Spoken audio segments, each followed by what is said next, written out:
चले गए। कार वार देने का वादा किया था उन्होंने, कार उन्होंने दी नहीं। फोन किया तो कहते अब मेरा कार बेचने का मूड नहीं है। अब बताओ कि उनके खिलाफ केस दायर किया जाए कि नहीं? उन्होंने अपना वादा तोड़ा या नहीं? केस फाइल करना चाहिए, नहीं करना चाहिए? कितने लोग कहते हैं केस फाइल कर देना चाहिए?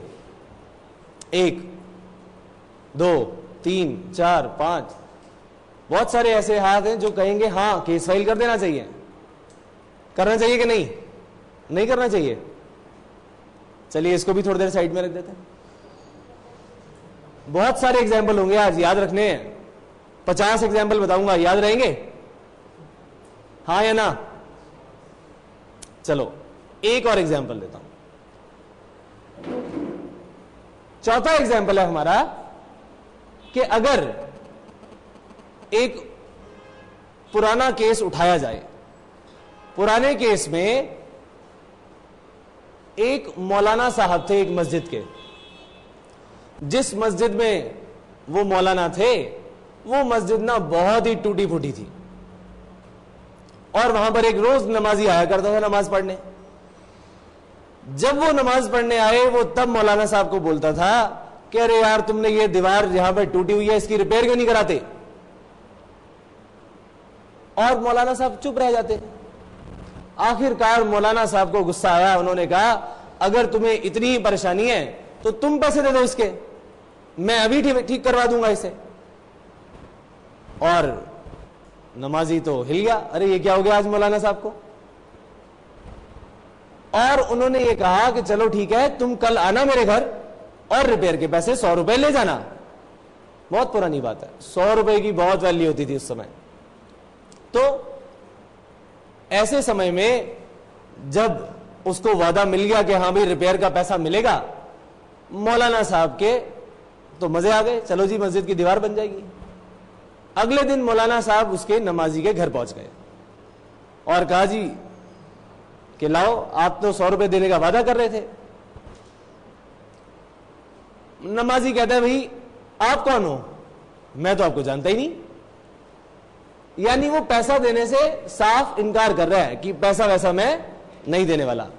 अब बताओ क्या नमाजी के अगेंस्ट केस फाइल किया जा सकता है या नहीं? अगेन उसने प्रॉमिस तोड़ा है भाई, हाँ या ना? बताइए। तो प्रॉमिस तोड़ने पर भी आप कह रहे हो भी केस फाइल नहीं करेंगे, तो कब करेंगे? चलिए एक काम करते हैं, हम इन सारे केसेस की एक लिस्ट बनाते हैं और फिर देखते हैं कि इन केसेस में क्या होगा।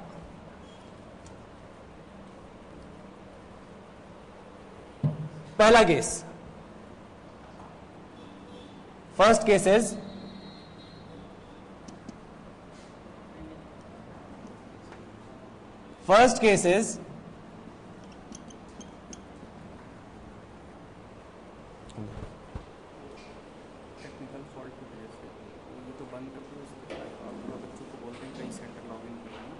नहीं, आप अपने आप बोलो क्या बोलना है, वो मैं कर दूंगा उसमें। ओके गाइस, जो अभी क्लास इमीडिएटली आपको कराई जा रही है इसमें केस लॉज एक्चुअली अभी शुरू ही हुए हैं। तो जो बच्चे देर से आए हैं इस सेंटर पे या किसी दूसरे सेंटर पर, तो ये केस एक्चुअली पहला ही है। Is it clear? First case ही है ये। हमने जो 4 बातें की है वो हम लिखने वाले हैं। तो एज सच किसी का कोई पार्ट निकला नहीं है। केस 1 हमने क्या डिस्कस किया बताइए? पहला केस क्या था? चाय पे बुलाया था हमने। ए ने बी को ऑफर दी। क्या ऑफर दी? कि भाई तुम मेरे घर चाय पीने आओगे। बी ने उस ऑफर को क्या कर लिया? एक्सेप्ट कर लिया। बी ने इस ऑफर को एक्सेप्ट कर लिया और जब बी इसके घर चाय पीने आया तो ए ने क्या कर दिया? ताला वाला लगा के भाग गया। बताओ गलत किया या सही?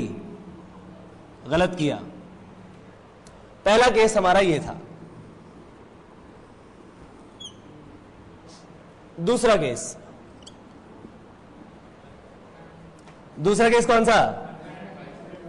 हस्बैंड एंड वाइफ का केस। हस्बैंड ने वाइफ से क्या वादा किया कि भाई मैं तुम्हें एक नेकलेस लाके दूंगा। हस्बैंड ने वाइफ को ऑफर दी और वाइफ ने उसे एक्सेप्ट कर लिया, ठीक है जी ले आना।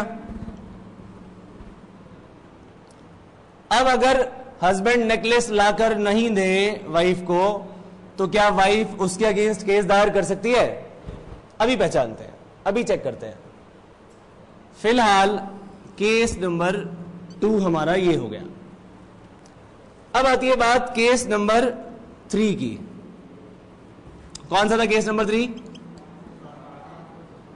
कार की सेल परचेज का केस। ए ने बी से क्या कहा? मैं तुम्हें अपनी कार बेचना चाहता हूं। ए ने इसका मतलब उसे क्या दी? एक ऑफर। कितने रुपए में?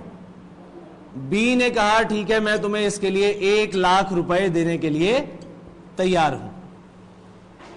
यानी बी ने उसकी ऑफर को एक्सेप्ट कर लिया। तो तीसरे केस में ए ने बी को कार बेचनी है और बी ने उसको 1 लाख रुपए देने हैं। केस नंबर 3 हमने पढ़ा था। आइए फोर्थ केस देखें। फोर्थ केस में क्या था? एक मस्जिद का केस। मस्जिद में क्या हुआ था? एक मौलाना साहब थे, उस मौलाना से नमाजी ने क्या वादा किया था? नमाजी ने वादा किया कि मैं आपको कितने रुपए दूंगा? 100 रुपए दूंगा। किस काम के लिए? रिपेयर के लिए। क्या नमाजी ने 100 रुपए दिए? नहीं दिए। अगर नमाजी ने उसको 100 रुपए नहीं दिए, अब हम ये जानना चाह रहे हैं कि क्या नमाजी के अगेंस्ट केस दायर किया जा सकता है या नहीं। मेरे ख्याल से ये जो इस वक्त पॉइंट है सभी समझ रहे होंगे, हाँ या ना? ओके। अब आप ये बताएं, इन सभी केसेस में ए ने बी से प्रॉमिस किया कि नहीं किया? प्रॉमिस किया। ऑफर देने के बाद जब एक्सेप्ट कर लिया जाए तो उसे क्या बोलते हैं? प्रॉमिस। इसका मतलब प्रॉमिस किया गया। ऑफर को जब उसकी एक्सेप्टेंस मिल जाती है हम उसे कहते हैं एग्रीमेंट। क्या बोलते हैं? एग्रीमेंट। ऑफर को जब उसकी एक्सेप्टेंस मिल जाए तो उसे क्या कहा जाता है? एग्रीमेंट।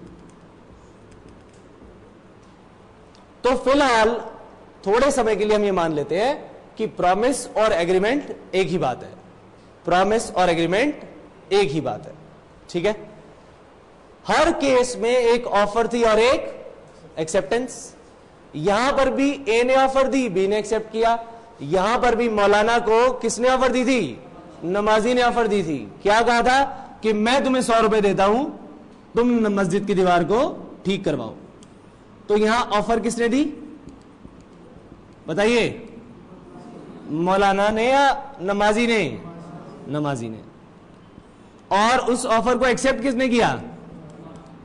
मौलाना साहब ने एक्सेप्ट कर लिया। अब सभी से एक सवाल, आप आज क्लास में आए हैं, सभी ने कहीं ना कहीं से पेन या रजिस्टर खरीदा होगा कि नहीं? खरीदा है। क्या पेन फ्री में मिल गया? पेन क्या फ्री में मिला? नहीं, आपने पैसे दिए और उसके बदले में आपको पेन मिल गया। Same case with the register. आपने रजिस्टर अगर खरीदा है तो उसके लिए पैसे भी दिए होंगे, हाँ या ना? आप अगर ज्यादातर केसेस को देखें, आज अगर आप यहां पर आए हैं तो इन सर्विसेज को लेने के लिए फीस पे करनी पड़ी या नहीं करनी पड़ी? करनी पड़ी। मैं अगर आज यहां पढ़ाने आया हूं तो मैं अपनी सर्विसेज दूंगा तो मुझे क्या मिलेगा? मुझे मनी मिलेगा। आपने मनी पे किया तो आपको क्या मिलेंगी? सर्विसेज। ज्यादातर जो भी काम होते हैं वो सभी काम पैसे के लिए होते हैं या समथिंग इन रिटर्न के लिए होते हैं, हाँ है ना? कुछ ना कुछ एक्चुअली आपको रिटर्न में मिलता है। जरा ध्यान से देखिए, हम ये जरा चेक करें कि इस पर्टिकुलर केस में समथिंग इन रिटर्न था या नहीं। बस आप मुझे यह बताएं कि इन केसेस में समथिंग इन रिटर्न है या नहीं है। चाय वाले केस में ए ने जब बी को ऑफर दी, चाय पे बुलाया, क्या कुछ उसके बदले में मिल रहा है? हाँ या ना? नो। यानी इस केस में समथिंग इन रिटर्न नहीं है। दूसरे केस की बात करें, हस्बैंड एंड वाइफ के केस में, क्या इसके बदले में कुछ मिल रहा है या नहीं मिल रहा? नहीं मिल रहा। समथिंग इन रिटर्न यहां भी नहीं है। कार सेल परचेज वाले केस में है या नहीं? बिल्कुल है। ध्यान से देखिए, ए को जब कार बेची जाएगी, एक कार बेचेगा अपनी मिस्टर बी को, बी के पास क्या आया? कार। बी ए को क्या देगा? 1 लाख रुपीज। एक्चुअली यहां पर something in return is there for both the parties. दोनों पार्टीज के लिए कुछ ना कुछ समथिंग इन रिटर्न तो है या नहीं है? बिल्कुल है। आगे चलते हैं। मॉस्क वाले केस में क्या समथिंग इन रिटर्न था? अगेन समथिंग इन रिटर्न यहां पर नहीं था। अब आप अगली बात करिए। आपने जब अपने दोस्त को घर पे बुलाया कि जी हमारे घर आप चाय पीने आना, अब आप ये बताएं बात कि क्या ऐसे केसेस में कहीं पर भी आपने सोचा था कि अगर सामने वाली पार्टी ने अपना वादा नहीं निभाया तो हम उसके अगेंस्ट केस फाइल कर देंगे? ऐसा तो नहीं था, बिल्कुल भी नहीं था ऐसा। तो अगर मैं ये कहूं कि हम जरा चेक करना चाह रहे हैं कि इन सभी केसेस में intention to create legal relationship है या नहीं? Intention to create legal relationship है या नहीं? जरा चेक कर लिया जाए। पहले वाले केस में जब आपने चाय पे बुलाया, हम इन एग्जांपल्स की बात कर रहे हैं ना, चाय पे बुलाया तो क्या लीगल इंटेंशन थी? हां या ना? कोई लीगल इंटेंशन नहीं थी। अगर हस्बैंड ने वाइफ को नेकलेस लाने का वादा किया, यहां पर क्या वाइफ की इंटेंशन रही होगी कि इन्होंने मेरे लिए अगर हार नहीं लाके दिया तो मैं केस फाइल कर दूंगी? बिल्कुल भी नहीं। अगर ये अलाउ कर दिया जाए तो सारी बीवियां कोर्ट में ही बैठी रहेंगी। अब जरा कार सेल और परचेज वाले एग्जाम्पल की बात करें तो मैं नहीं लगता कि जब हम इस तरह के एग्जाम्पल करते हैं जहां पर हमने कुछ लेना है, उसके बदले में कुछ देना है और सामने वाला अपना वादा ना निभाए तो क्या होगा? तो ऐसे केस में बोलिए, लीगल इंटेंशन तो 100% है। अगर सामने वाले ने अपना वादा नहीं निभाया तो हम केस दायर करके उससे ये पैसा रिकवर कर सकते हैं या कार ले सकते हैं। आइए जरा मॉस्क वाली बात करें। यहां पर भी क्या लगता है? यहां पर भी लीगल इंटेंशन नहीं थी। Is it clear to you और नॉट? देखिए, जहां पर भी आपको लगा कि लीगल इंटेंशन भी नहीं है, समथिंग इन रिटर्न भी नहीं है, तो यानी केस दायर तो नहीं कर सकते। हस्बैंड वाइफ के केस में भी ना समथिंग इन रिटर्न और ना ही intention to create legal relation, यहां पर भी केस दायर नहीं कर सकते। लाइकवाइज जो हमारा लास्ट केस है मॉस्क वाला, इसमें भी ना समथिंग इन रिटर्न है और ना ही intention to create legal relationship. तो इन तीनों ही केसेस में केस फाइल नहीं किया जा सकता। जबकि इस वाले केस में कर सकते हैं नहीं, बिल्कुल किया जा सकता है। नोट कर लिया जैसे, नोट कर लीजिए सभी इसे।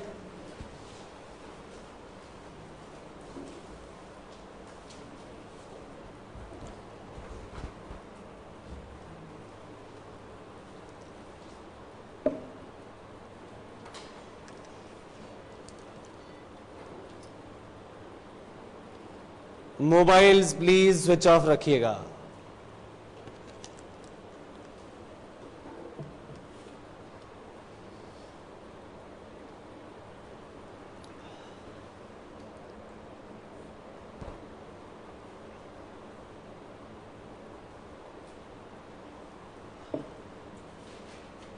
नोट कर लिया?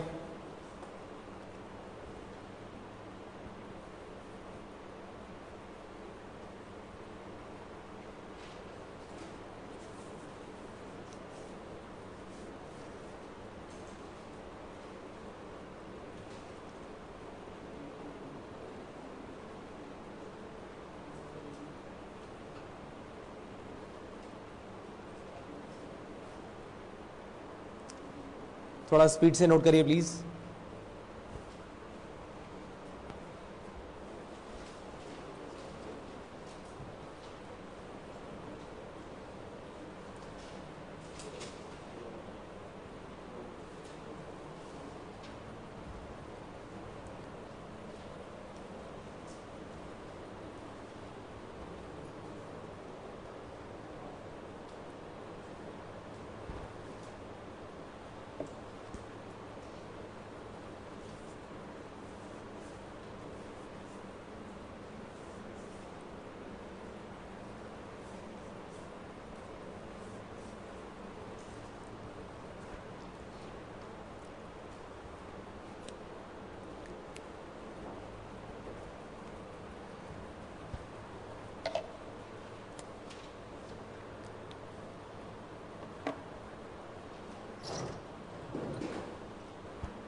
आइए अब थोड़ा सा एनालाइज कर लें इन चीजों को।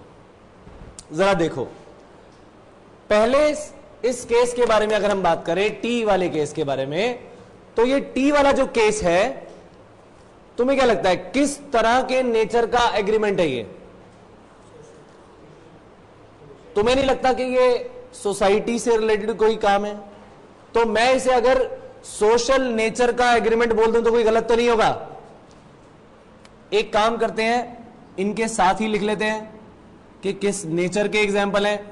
नेचर है इनका सोशल एग्रीमेंट। कैसा एग्रीमेंट है ये? पहला एग्रीमेंट है social agreement. Social agreement.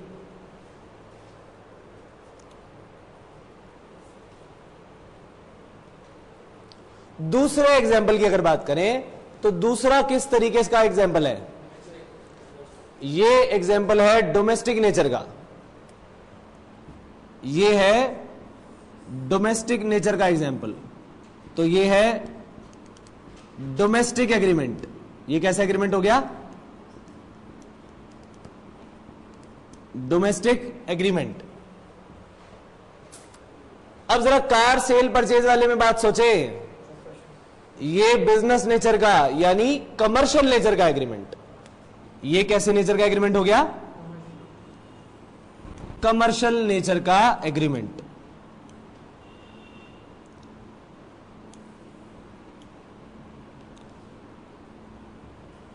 Commercial nature, commercial nature का एग्रीमेंट है ये। और लास्ट वाला अगेन कैसा हो गया? Social nature. तो ये भी सोशल नेचर का एग्रीमेंट हो गया। इसका मतलब यह बात क्लियर है कि जहां पर सोशल नेचर का एग्रीमेंट आ जाए, डोमेस्टिक नेचर का एग्रीमेंट आ जाए और अगेन इस सोशल नेचर का एग्रीमेंट आ जाए, इन तीनों ही एग्रीमेंट में ना तो समथिंग इन रिटर्न था और ना ही intention to create legal relationship, हाँ है ना। इसीलिए तो अगर कोई पर्सन इनमें से कोर्ट में चला भी जाए, यहां पर अगर जिसको चाय पे बुलाया था वो कोर्ट में चला जाए, केस फाइल कर दे, यहां पर अगर वाइफ कोर्ट में चली जाए, केस फाइल कर दे, और यहां पर अगर ये मौलाना साहब कोर्ट में जाकर केस फाइल कर दे, तो लॉ क्या कहेगा? कोर्ट कहेगा कि आपने जिन केसेस के लिए केस फाइल किया है वो तो कोर्ट ऑफ लॉ में एनफोर्सिएबल है ही नहीं। क्यों? उसका रीजन सिर्फ एक, रीजन ये कि भाई ये दोनों चीजें जो इंपॉर्टेंट है, समथिंग इन रिटर्न, कुछ ना कुछ मिलना, और intention to create legal relation, ये दोनों ही मौजूद नहीं है। ठीक है कि नहीं? अब कार सेल परचेज की बात करें, ये रहा हमारा कमर्शियल नेचर का एग्रीमेंट। यहां पर दोनों चीजें प्रेजेंट है कि नहीं? दोनों चीजें प्रेजेंट है। इसका मतलब यहां केस दायर किया जा सकता है। इसको रब कर देते हैं।